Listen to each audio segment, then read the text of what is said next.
Hello, welcome to Twisted Tarot. My name is Shelby, and I'll be doing a reading today for the sign of Leo. I'm going to be looking at the entire year first, main energies and seasonal energies with the Unveiled Tarot, and then we'll be looking at each month with the Sci-Fi Tarot.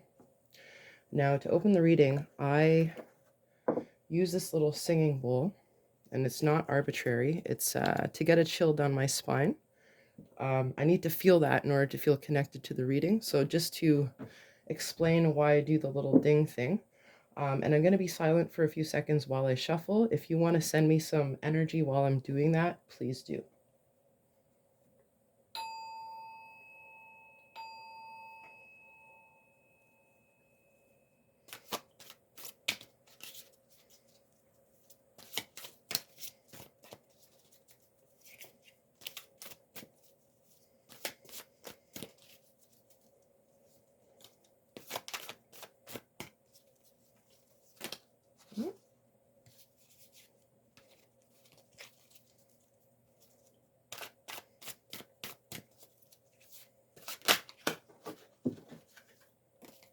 Sorry guys, my palms are sweating.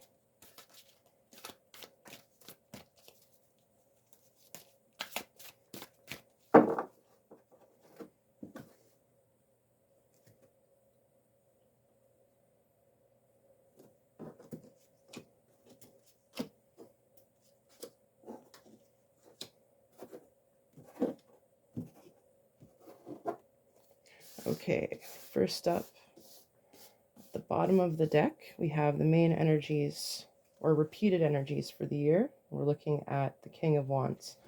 The King of Wands is full of passion, and this may be your court card. This might be the card for Leo in the courts.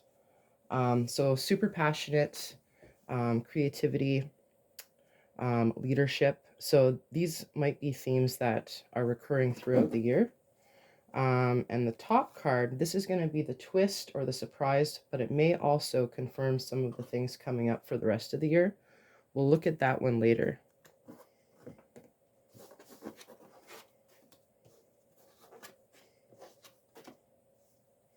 Okay, so right off the hop, I'm seeing 3 major arcanas. Major arcanas just means that it's bigger energy, bigger changes, bigger movements. So it looks like 2026 is going to be a big year for you. In the first 3 months of the year, January, February, March, you might be dealing with some sleep issues. There might be some stuff coming up at night. Your intuition might be stronger, essentially. If you are a woman, you might want to look at your reproductive health. When the High Priestess shows up, for women, sometimes it does mean, if you're trying to have a baby or if there's any, signs that you're getting from your body, pay attention to those. Into the spring, so April, May, June, we have the King of Cups. Another king, interesting. So the King of Cups is like my Keanu Reeves card. So it's somebody who embodies a lot of empathy and compassion, and he rules because people want to follow him, not because people are afraid of him. So that's the type of energy we're looking at for the spring. You're probably, again, more leadership qualities, but people are going to probably come to you for advice because you are an empathetic and understanding person and you have a lot of knowledge because of your leadership position. In the summer, we're looking at the sun. Well, who doesn't like the sun in the summer? Now, this is probably the most positive card in the tarot. It is not reversible. So no matter what, it looks like you're looking at a good summer. This is another one of your cards because the sun is actually your ruling planet. So the summer is yours, essentially. You're going to be radiating. People are going to be drawn to you.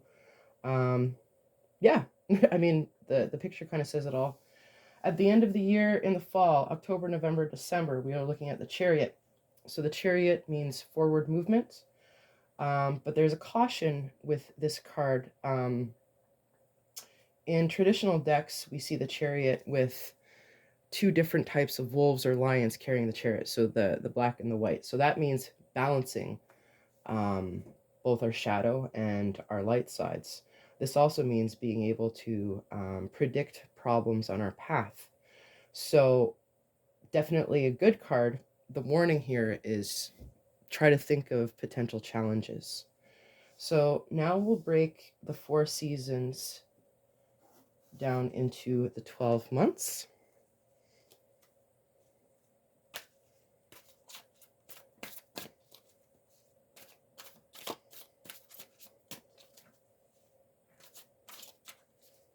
So January, February, March for Leo. Why is the High Priestess here?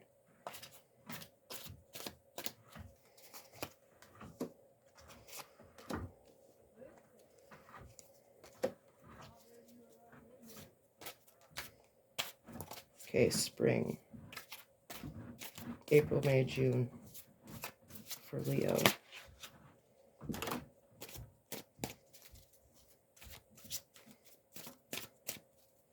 April, May, June.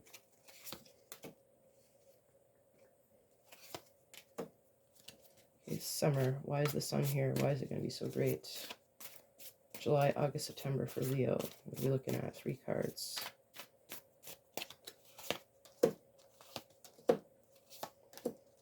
Okay, finally the fall. Why is the Chariot here for the fall? Sorry.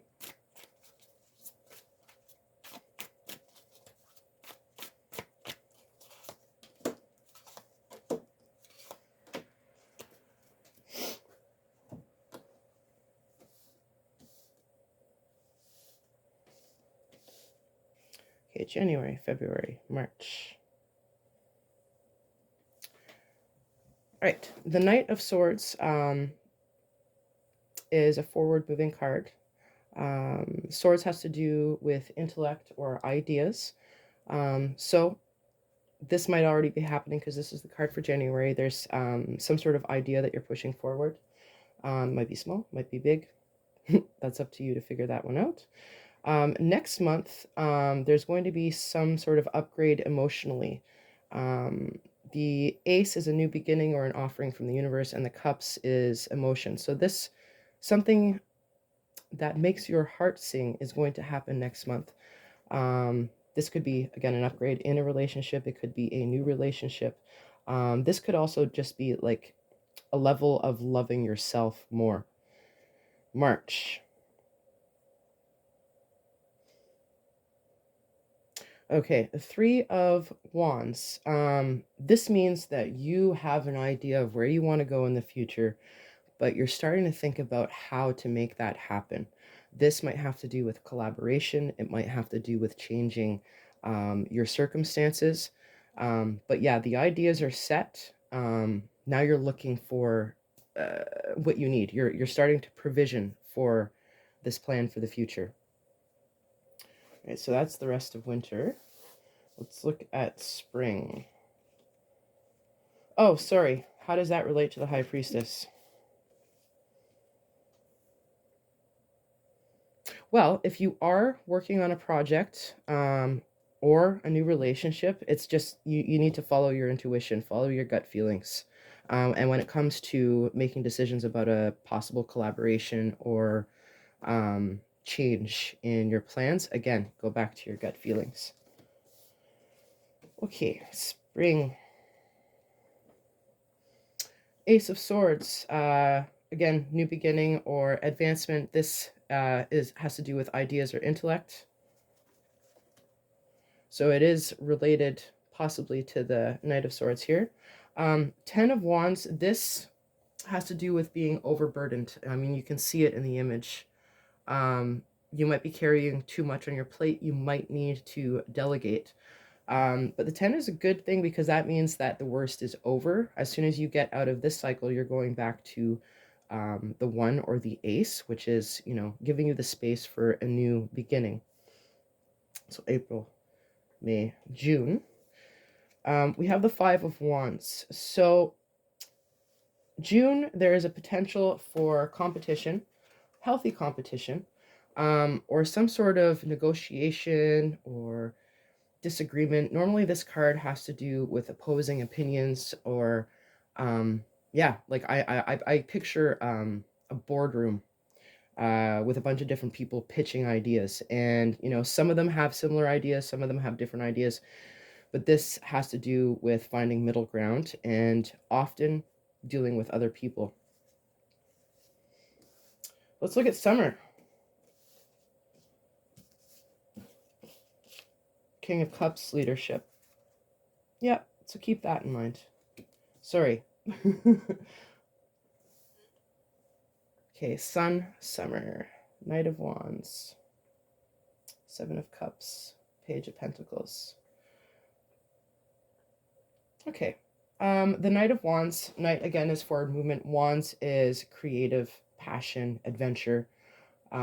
So July, it's an adventurous, passionate month. I can't tell you any specifics if it's a project, relationship, or just your own ambitions. You'll see whenever you get to that month.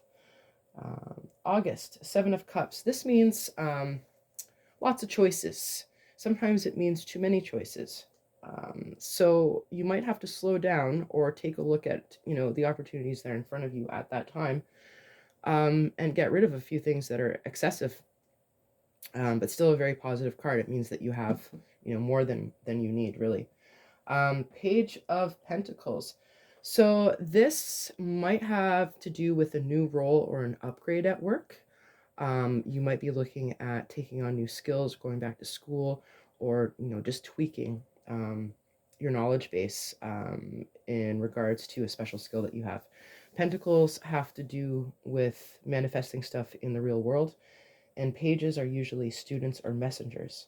So at the end of the summer, expect that sort of energy to be at play. You're looking to up your skills, change your work, or there might just be a promotion coming in. So in reference to this sign, it all looks good. The fall.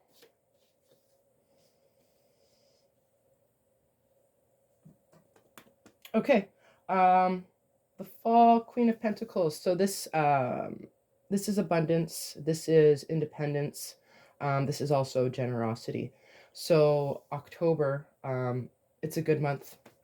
Both financially and, personally. Yeah. November, Three of Cups. There might be some sort of reunion, or something to do that where the highlight is socialization. Yeah, you can see it here. The group of ladies. This always has to do with some sort of celebration, friends. I don't see this as like sometimes people read this as like a third party sort of card. I do not read that in that way. And finally, in December, we're looking at the Seven of Wands. So this is kind of like a continuation from the Five of Wands, where there might have been some negotiation and differences in group dynamics earlier in the year. It might not be the exact same situation, but this has to do with basically having to defend your position in a very diplomatic way, obviously. You can see she's using a gun against the aliens. But yeah, this is, again, it has to do with ideas and passion, and there's always a creative way to negotiate and defend yourself. And if I look at how these cards relate to the Chariot, this one is basically saying that you may need to defend your position. There's going to be other people involved, more so in your life in November. And, this has to do with independence and success. So I can definitely see how that relates to the Chariot. So let's look at what the twist or surprise card was. Now, sometimes this will reference something that's coming up here. Sometimes it's the opposite. Seven of Pentacles. So this card means that you're working towards something. You're seeing the result. You're seeing some results, but you're not seeing exactly what you want. So if you happened to see anything in the cards that came up for the year that is something that you're thinking about, a passion project, for example, this card is telling you that you will see progress, but you're not going to see exactly what you want. Keep going, keep working, you will get there. So for your monthly readings, I will be referring back to each of these cards that I pulled for the month. And for the monthly readings, we will be going into more depth of the general energies and potential situations. I hope that you enjoyed this reading, and I hope that I'll see you again. Ciao.